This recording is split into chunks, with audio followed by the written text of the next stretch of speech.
Bienvenue dans ce nouvel épisode du Startup Show. Après avoir vu les différents types d'investisseurs, on va voir comment les attirer. Jingle.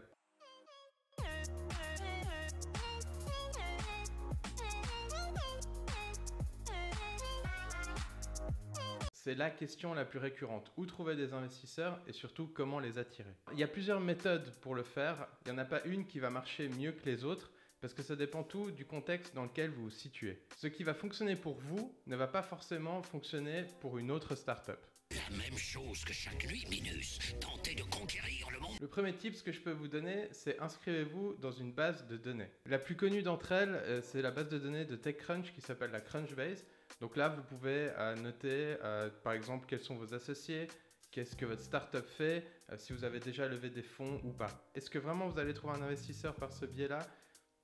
Franchement, j'en doute, mais bon, ça vaut toujours la peine d'essayer. Il y a des bases de données qui sont payantes aussi. À mon avis, c'est un petit peu du vent, donc ne le faites pas. Moi je sais que la pierre, l'oiseau et les fleurs. Les concours. Alors les concours, vous savez, si vous regardez mes vidéos, que je déteste ça. Je pense que c'est une perte d'énergie et une perte de temps, surtout quand vous êtes en début de création. C'est possible après organiser un concours que certains investisseurs vont vous approcher, mais franchement, la qualité de ces derniers, à mon avis, sont vraiment pas au rendez-vous. Boris, il aime bien la mer. Et en plus, l'été, sur la plage, c'est pas le meuf. Après, il y a les events. Donc les events, c'est par exemple le Web Summit à Dublin, où là, vous allez aller là-bas et puis vous allez avoir 1 million de startups qui vont présenter leurs projets. Et il y a quelques investisseurs qui seront là pour vous écouter. Le seul bémol, c'est qu'il y a tellement de startups que c'est vraiment très dur de ressortir du lot. Il y a aussi le TechCrunch Disrupt où là c'est un concours où à la fin vous gagnez une somme d'argent et puis en plus vous avez présenté ça devant des investisseurs. Mais là encore, il faut vraiment avoir un projet de malade parce que c'est vraiment très dur de ressortir du lot et c'est très dur de se qualifier pour ce genre de concours event. Is it stuck? There is a time limit. You have 2 minutes remaining. Les demandes spontanées. Donc vous allez trouver votre investisseur, vous avez absolument envie que ce dernier investisse dans votre startup.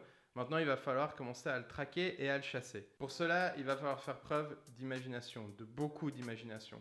Donc vous allez commencer par essayer de le traquer sur LinkedIn, de trouver l'adresse de son bureau et ensuite d'envoyer votre business plan. Restez quand même dans la limite du légal, parce qu'on peut vite partir en couille et puis essayer de faire des trucs qui sont un petit peu creepy. Petite anecdote là-dessus, à l'époque où on avait notre bureau dans l'incubateur de notre école, j'avais appris en fait qu'il y avait un chef étoilé très connu qui venait faire une conférence parce qu'il ouvrait une nouvelle chaîne hôtelière. Donc je me suis dit, il faut absolument que je lui donne notre flyer parce que comme ça, il va peut-être pouvoir gérer son hôtel, enfin ses hôtels, avec notre logiciel. Donc j'ai couru dans le hall où il faisait sa présentation et malheureusement, il n'était plus là. Donc qu'est-ce que j'ai fait? Dans ma tête, je me suis dit, j'ai absolument besoin de lui donner ce flyer. C'était mon objectif de la journée. Donc j'ai fait quoi? J'ai demandé à mes contacts dans l'école qui m'ont dit qu'ils logeaient dans un hôtel qui était au bord du lac. Donc j'ai pris le métro le plus vite possible et vraiment j'ai couru. Et je suis arrivé à l'hôtel et je me suis dit, qu'est-ce que je vais pouvoir dire pour que le gens de la réception lui donne mon flyer qui était dans une enveloppe en fait. J'avais fait exprès qu'on ne voie pas que ce soit un flyer. Donc qu'est-ce que j'ai trouvé de mieux à dire? J'ai dit que son tailleur devait lui transmettre cette lettre absolument et que c'était vraiment primordial et puis que c'était une urgence extrême. Et j'ai donné à la réception et normalement, enfin à mon avis, ils lui ont donné. Vraiment, son tailleur, j'ai vraiment trouvé le pire truc du monde, non? C'est juste un exemple qui vous montre que quand on s'obstine à faire quelque chose, normalement, on y arrive. Le mec nous a quand même jamais rappelé, mais je suis sûr qu'il a eu le flyer. Ready? Let's go. Faire partie d'un incubateur ou d'un accélérateur. Tout incubateur ou accélérateur de start-up, normalement, ont un réseau d'investisseurs. Donc ce qui est bien avec ça, c'est que vous n'avez pas besoin de parcourir le monde, vous n'avez pas besoin de perdre de temps à bouger, à prendre des avions. Normalement, c'est eux qui viennent à vous. Le réseau, donc ça reste le meilleur moyen de trouver un investisseur.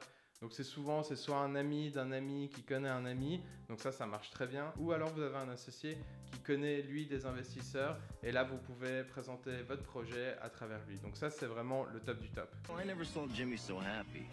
He was like a kid. Je vais pas m'étaler et perdre du temps avec ça parce que comme je l'ai dit au début, ça dépend du contexte et il y a aussi un énorme taux de facteur chance. Assurez-vous que l'investisseur que vous êtes en train de chasser soit susceptible d'investir dans votre startup parce que ça prend énormément de temps, énormément entre les déplacements de vous et votre équipe, entre la création du business plan, etc., vous pouvez vite vous perdre en fait.